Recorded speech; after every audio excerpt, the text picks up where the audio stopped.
Saksi sila sa kung saan at kanino dinala ang limpak-limpak na perang nakapaloob sa mga maleta. Quiz colleagues, I rise today on a matter of personal and collective privilege. Mahiya naman kayo. These are the very exact words uttered by the President 8 months ago. Yes, Mr. President, walong buwan na mula nang tumambad sa sambayanang Pilipino at sa buong mundo ang malawakang anomalya at korupsyon sa likod ng mga flood control projects. Pagkatapos ng 8 buwan, natukoy na ba kung sino ang mga walang hiya? Since the first Blue Ribbon hearing last August 19, 2025, the public has watched closely, anticipating the outcome of our inquiries and investigations.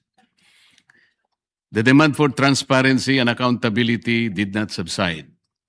It has only grown louder.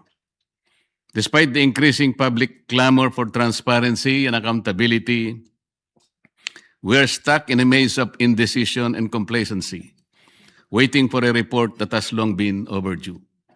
Mr. President, as early as December of last year, the minority submitted its observations, findings, and recommendations based on the initial 6 public hearings of the Blue Ribbon Committee and labeled it a minority report, for lack of a better term.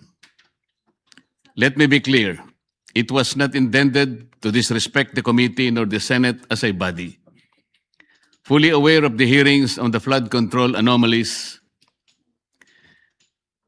that had not concluded, and in the absence of a committee report, the public has long been waiting. The report was not filed with the Bills and Index, but coursed through the office of the Senate President, hoping for proper disposition. The minority report was initiated out of our solemn duty to the Filipino people who are eagerly awaiting and demanding for the Senate's decisive action on the nationwide flood control scandal. Our intention was clear from the outset: to uncover the truth, hold people accountable, and propose legislative measures that will finally dismantle the deeply entrenched corruption that characterize our infrastructure projects. Ladies and gentlemen of this chamber, the people have waited long enough. It has been 7 months since the first Blue Ribbon hearing. For far too long, the public have been agitated, disgusted, and tormented by the thought that more than 1 trillion pesos have been openly looted from the National Treasury. Yet to this day, no one has been held accountable except for the small fry. In several instances and interviews, the chairman of the Blue Ribbon Committee has said that a partial committee report is to be released. Last November 24, 2025, the chair stated in an interview, and I quote, "Magsasubmit kami ng partial committee report based on info so far gathered during the previous hearing." Natapos ang Disyembre 2025, walang report.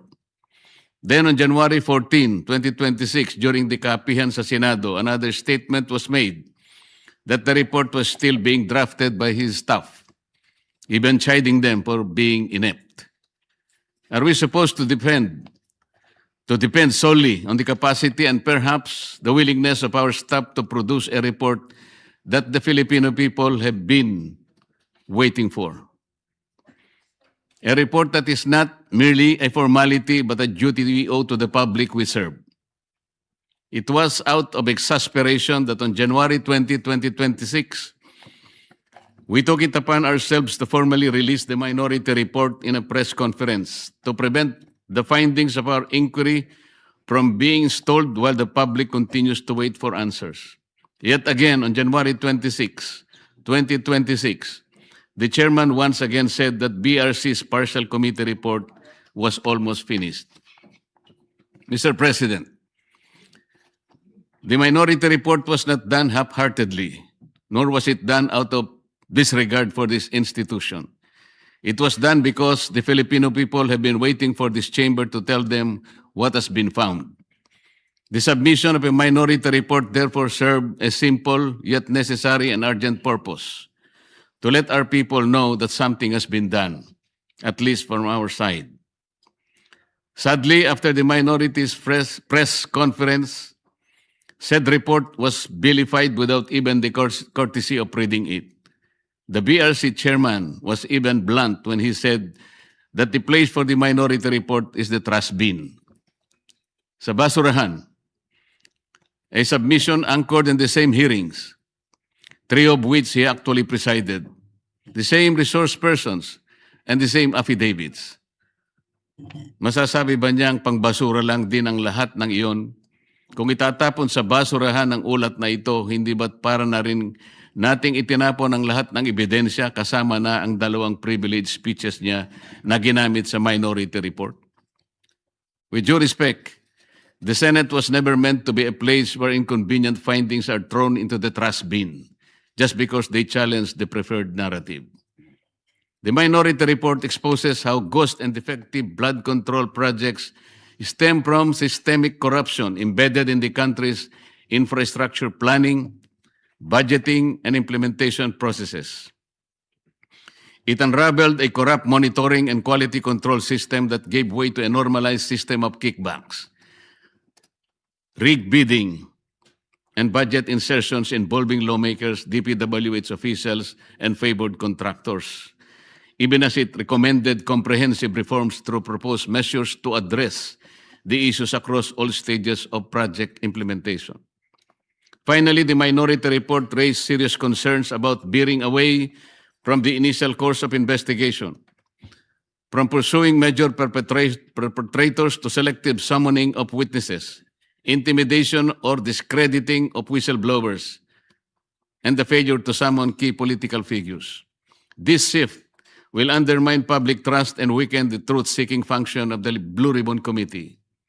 As we have witnessed, after the testimony of ex-Marine Sergeant Orly Gutesa, there has been a month-long halt in the investigation, giving the persons mentioned by him, John Paul Estrada and Mark Tiksay, to flee the country to parts unknown. The resignation of BRC chairman that followed already changed the narrative. Gutesa, the only witness who connected the money trail from Saldico to Martin Romualdez, was painted to have faked his notarized sworn statement. Siya pa ang tinakot kasuhan ng falsification of public documents at perjury. To rectify this, Mr. President, I just filed a disbarment complaint against Attorney Espera and administrative complaint against Executive Judge Season of Manila RTC. Meanwhile, on February 11, 2026, my office received what appears to be a draft report from the Blue Ribbon Committee, which can only assume to have originated either from the chairman's office or from the Blue Ribbon Committee which he chairs. What was transmitted to us, Mr. President, was a link to a PDF document bearing a watermark OS Marcoleta across each and every page. Yet the said partial report does not bear the signature of the chairman, a formality ordinarily expected of any report issued by a committee, particularly from the Blue Ribbon Committee. Given the circumstances, the status of the Blue Ribbon partial report is unclear, and it could easily be disowned or disavowed at a later time. In light of this, Mr. President, guidance is respectfully sought on how such a document should be properly regarded by this body.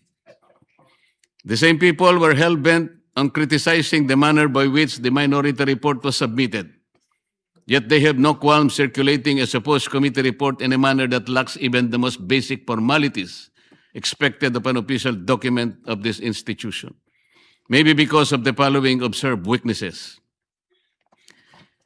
In the BRC chairman's interview with Dos por Dos on DCRH as early as July 31, 2025, he alleged that there are at least 60 sitting congressmen who also acted as contractors of infrastructure projects in their own districts.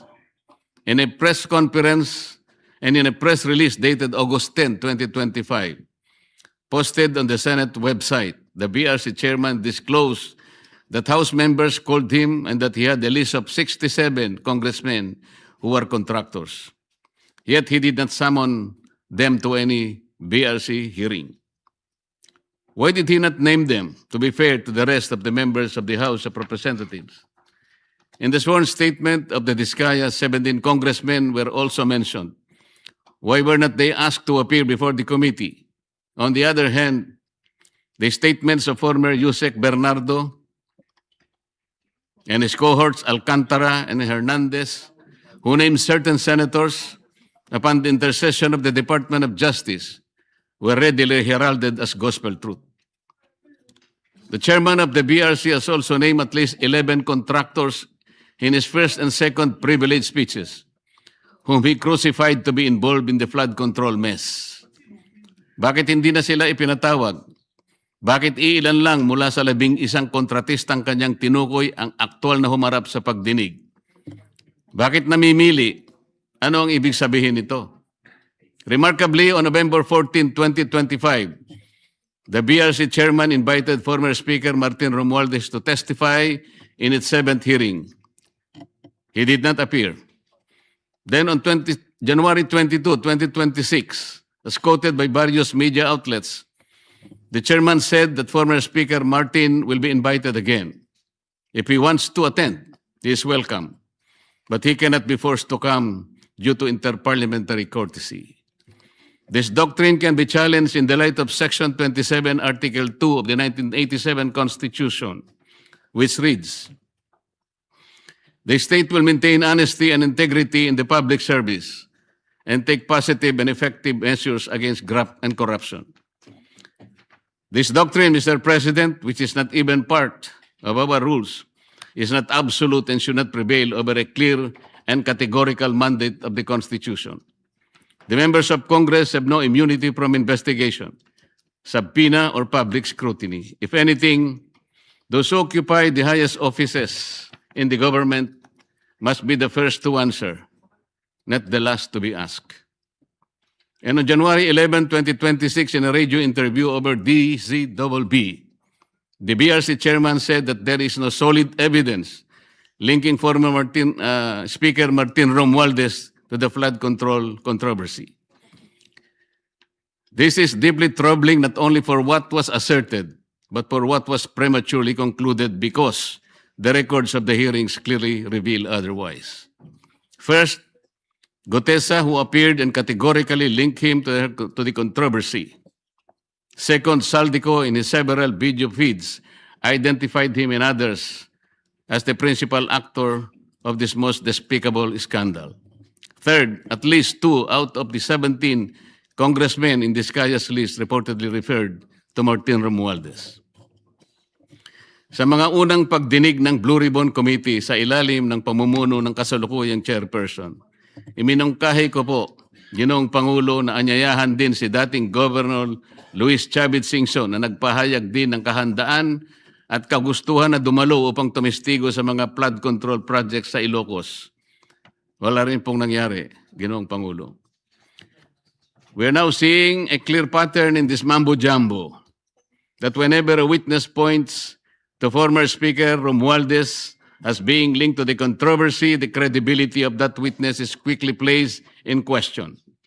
In an ambush interview at the Senate on November 14, 2025, by various media outlets, the BRC chairman clarified that a remote sworn testimony will be allowed only if Saldico appears before Philippine Embassy or Consulate, and a request for a Zoom meeting under oath will be valid. First, Saldico fears for his life and therefore he cannot go to any Philippine Embassy. Kung si Gutesa nga ay bigla na lang naglaho na parang bula. Sa halip na suportahan at pakinggan ang mga naglalantad ng katotohanan, sila'y pinababayaan at nailalagay pa sa panganib. Second, the statement is incorrect because under the Apostille Convention, which the Supreme Court already implemented under OCA Circular number 210-2023, Saldico can take his oath before any commissioned notary in Portugal or elsewhere in Europe. He doesn't have to do it before a Philippine consular office. All he has to do is for his sworn statement to be apostilled in that foreign country, and it will have the effect of a statement sworn before a Philippine consulate. In the 8th hearing on January 19, 2026, the VRC chairman stated, let me emphasize the point, or one point. We always go wherever or where the evidence leads us. We do not target any particular person, nor do we have the intention to cover up for anybody. If that is truly the guiding principle of this investigation, Mr. President, then several matters should have been highlighted and pursued with equal vigor. For instance, on November 18, 2025, he made a revelation during the plenary debates of the 2026 budget on general principles in the presence of DBCC officials. Sinabi niya na base sa usapan nila ni Yusek Bernardo, meron siyang may mga taong nagne-name drop sa Pangulo, tulad ni na Yusek Adrian Bersamin at Yusek Traigib Olaybar, na nagutos kay Saldico na ipasok sa BICAM yung insertions ng 100 billion. Panoorin po natin ang video, Mr. President.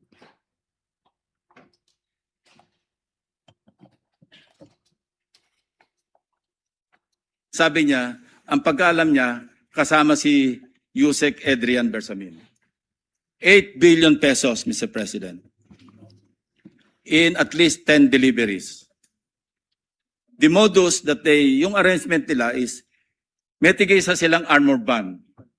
May armor van si Yusek Olaybar, may armor van siya, magpapark sa basement ng Diamond Hotel, darating yung van driven by Olaybar, and possibly, sabi niya, hindi siya sigurado, and possibly, along with Adrian Bersamin.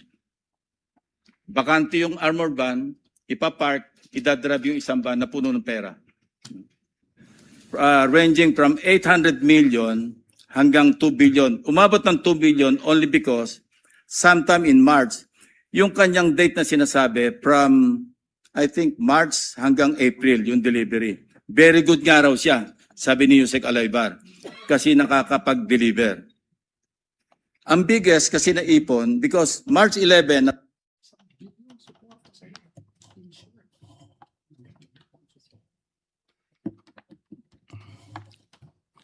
ngunit kailanman ay hindi po naimbitahan si Yusek Adrian Bersamin upang harapin at linawin ang akusasyong ito na mismong chairman pa ang nagsiwalat sa plenaryo. Earlier, on November 14, 2025, in an ambush interview, he already disputed the statement of Saldico about the alleged 100 billion insertions allegedly made by the President in the BICAM. Ang malinaw rito, Mr. President, ay magkakaibang pahayag at pagkakaunawa sa parehong issue. Isang senyalis ng kontradiksyon na posibleng pagmamanipula na dapat sana'y malinaw at tapat sa publiko. This becomes particularly concerning in light of the second supplemental affidavit of former DPWH Undersecretary Roberto Bernardo dated November 10, 2025, where he disclosed that he handled 5 billion worth of projects for former DPWH Secretary Manuel Bunoan each year from 2023, 24 to 25, with kickbacks of 15% therefrom. From this kickback, 75% will be shared by Bunoan and Cabral. The 25% goes to Bernardo. Pinayagan din ng chairman ng BRC ang pakikialam ng DOJ sa mga pagdinig, lalo na sa pagpili ng mga gagawing testigo sa ilalim ng Witness Protection Program. Ito ay sa pamamagitan ng sapilitang pagre-require ng restitution na hindi naman hinihingi ng batas. Hindi rin po binigyan ng pansin ang mga naging kaganapan sa number 30 Tamarin Street, South Forbes, na binigyang diin ni Saldico sa isa sa marami niyang video revelations. Sinabi ni Saldico na nag-deliver siya ng 1 billion sa lugar na yon, 200 million noong December 2, 2025 at 800 million noong December 5, 2025. Ayon po kay Saldico, ang paghahatid ng 200 million ay ginamitan ng isang Grandia Elite. Yun namang 800 million ay ginamitan ng dalawang Grandia Elite. Ang mga ito ay tinanggap di umano ni Yusek Jojo Cadiz sakay ng kanyang Toyota Fortuner kasama ang kanyang driver. Ang mga perang ito ay inihatid daw sa bahay ng Pangulo sa Naray Street gamit ang mga nabanggit na mga sasakyan. Ang dami pong dapat inimbitahan upang linawin at maimbestigahan ang bagay na ito. Sa Yusek Jojo Cadiz at ang kanyang driver, ang mga opisyalis ng korporasyon na may-ari raw ng bahay, si Nelson Go na dami raw ni Martin Romualdez sa nasabing korporasyon, ang security agency na bantay sa nasabing lugar upang makuha ang logbook ng pagpasok at paglabas ng mga sasakyan noong December 2 at December 5, 2025, o kaya ang CCTV footages para makilalang ganap ang mga sasakyan at drivers na may dala ng mga sasakyan at sa pagitan ng alas 9 hanggang alas 10 ng umaga. Sa halip, ang tinawag po ay dalawang babae na nagtakip pa ng mukha at hindi nagbigay ng sworn statement sa mga miyembro ng BRC. At nung tanungin ko sila, napansin naman po ninyo, Ginoong Pangulo, ang chairman pa ang sumasagot. Given the seriousness of these allegations, one cannot help but ask, why has Yusek Cadiz not yet been invited to testify before the BRC? The public deserves answers, but some key witnesses remain uninvited. In the same second supplemental affidavit of Bernardo, he further alleged that at least 5 cabinet secretaries and several undersecretaries had allocables recorded in what has come to be known as the Cabral files. On December 27, 2025, in a radio interview over DWIC, the BRC chairman echoed Bernardo's statement. At least 5 cabinet secretaries and some undersecretaries had allocables amounting to billions in the controversial 2025 budget. But the only names revealed were former DPWH Secretary Manuel Bonoan and former Executive Secretary Lucas Bersamin. Who are these other unnamed secretaries? And were they the same secretaries referred to by Bernardo in his second supplemental affidavit? We may never know because they were never invited in any of the proceedings, despite the chairman's apparent knowledge of who they were. So one cannot help but wonder if the chairman himself knew about their identities and their involvement in this whole mess. Why were they not summoned in the succeeding Senate investigations? Why were certain individuals being shielded from scrutiny? Is there someone up there who would have been implicated or whose name would have been inevitably exposed had they been made to appear before the Senate? Mr. President, the matter does not end here. On February 24, 2026, a press conference was held in which one attorney, Levy Baligod, presented a joint affidavit from 18 former members of the Philippine Marine Corps, a former enlisted personnel of the Philippine Army, and a reservist of the Philippine Army. The affidavit alleges that they were involved in the delivery of maletas filled with cash to various recipients, purportedly under the orders of Saldico. Sila po ay nagpahayag ng kanilang mga nalalaman tungkol dito sa malupit na pandarambong sa Kaban ng Bayan. Nabanggit nilang muli ang 30 Tamarin Street sa South Forbes Park, gayon din ang 14 at 41 Nara Street. Nabanggit din ang opisina ni Saldico sa House of Representatives at bahay daw sa Aguado sa harap ng Malacanang. Kinumpirma rin nila na totoo ang mga inihayag ni Orly Gutesa sa nakalipas na pagdinig ng komite. Bukod pa rito, isa sa mga nagsalitang ex-Marines ay tumestigong isinama siya ni Saldico nang magatid daw ng 5 malalaking maleta sa bahay ng Pangulo sa Ilocos Norte. Ayon sa kanyang pahayag, si Congressman Sandro Marcos pa umano ang tumanggap ng pera at ilang oras lamang ang lumipas ay dumating rin daw ang Pangulo at ang unang ginang. Pero ano po ang ginawa ng chairman ng BRC? Sa halip na iharap sa taong bayan at diretsahang tanungin sa kanilang mga pahayag, kahagad na pinag-alinlanganan ang kanilang kredibilidad. Bago pa man masuri ang kanilang salaysay sa harap ng Senado, tila nabuo na ang isang konklusyon sa mismong chairman na dapat sana ay siyang magsiyasat nito. Ipinagkibit-balikat na lamang ang kanilang mga salaysay nang hindi man lang binigyan ng oportunidad na sumagot sa mga konklusyon at teorya.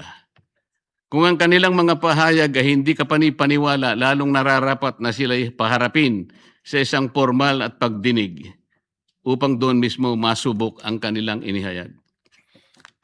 Ang chairman po ba ng BRC ang dapat magpasya kung sino ang dapat ipatawag sa pagdinig kung 20 ang bilang ng miyembro ng Blue Ribbon Committee? Nakonsulta po bang isa-isa ang mga miyembro ng BRC? Kinausap po ba, halimbawa, si Senador Bam, si Senador Kiko, si Senadora Risa, Senador Gatchalian? Nagkaroon po ba ng caucus? Nagkaroon po ba ng hearing man lang? Para pagpasyan po ang napakalaking bagay nito, Mr. President. Mr. President, sila ay matapang na nagsalita at handang tumestigo ayon sa kanilang nakita. Saksi sila sa kung saan at kanino dinala ang limpak-limpak na perang nakapaloob sa mga maleta, mga kahon at iba pang mga sisidlan na kanilang ginamit. Ano bang patunay pa ang dapat nilang ilabas para lamang sila'y inyong umpisahang pakinggan? O baka gusto nilang ang maleta pa ang magsalita? Hindi raw kapani-paniwala. Sila nga ang inutusang magdala ng pera, Ginoong Pangulo. Kaya ang tanong, ano bang kinakatakutan ng chairman? Ano na po ba ang nangyari sa pagsunod sa ebidensya? O piling ebidensya lamang ba ang susuriin at ipipikit na lamang ang mata sa iba? Ngayon sa Romans 1:18, nahayag mula sa langit ang puot ng Diyos laban sa lahat ng kalapastanganan at kasamaan ng mga taong dahil sa kanilang kasamaan ay hinahadlangan ng katotohanan. Hanggang kailan po itong tahasang pagharang sa katotohanan, Ginoong Pangulo? Ano na po ba ang nangyari sa makulay na kasaysayan ng Blue Ribbon Committee na sa mahabang panahon ay tiningala at nagsilbing isang bantayog sa pagtukoy at pagtutok sa mga katiwalian at pagdarambong na nagaganap sa ating burokrasya? Hanggang kailan po tayo maghahalokip-kip ng mga kamay sa harap ng malawakan at karumal-dumal na paglimas sa ating kabangbayan? Hanggang kailan po maghihintay sa wala ang taong bayan na mistulang ninakawan sa tanghaling tapat? Hanggang kailan ang mistulang pagbubulag-bulagan, Ginoong Pangulo? Hanggang kailan po magtitiwala sa atin ang taong bayan na nandito tayo para proteksyonan ang kanilang kapakanan? Hanggang kailan po natin sila mapapaniwala na makakagawa pa tayo ng mabuti para sa kanila? Hanggang kailan po kaya ang pagmamaang-maangan, Ginoong Pangulo? Naghanap po ng kasagutan ang mga mamamayan. Hindi po bukas, hindi po sa makalawa. Ngayon na po, Ginoong Pangulo. Kasihan nawa ng Diyos ang ating bansa. Maraming salamat po, Ginoong